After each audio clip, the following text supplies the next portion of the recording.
to know I can keep coding, and like if I have a down year, I can go, well, look, I made so much last year. So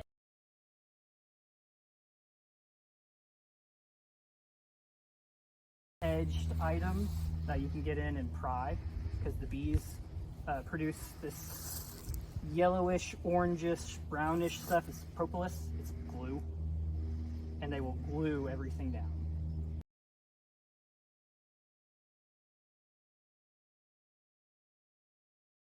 If this is full of honey, this is 80 to 120 pounds filled up, versus that honey super is 30 to 60. So it's a lot easier for me to move those than this is when it's full of honey.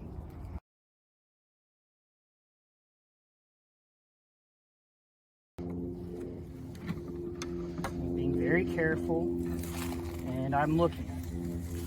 So there are going to be thousands of honeybees all on this. And I'm looking at it, and I'm looking to see what there is there.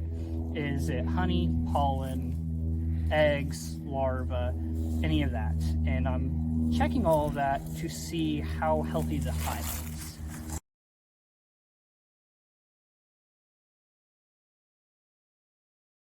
Checking. So this one, if you look closely, all that water in there, that's actually nectar.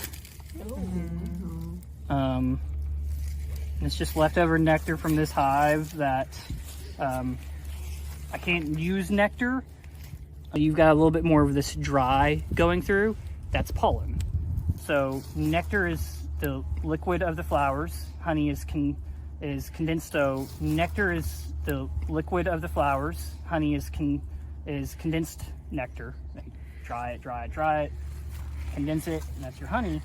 Pollen is protein.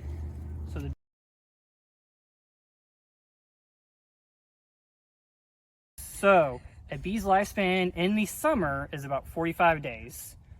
From when they're born to when they finally get to go out in the world, about 30 days in to finally passing 45 to a little bit more if they're lucky.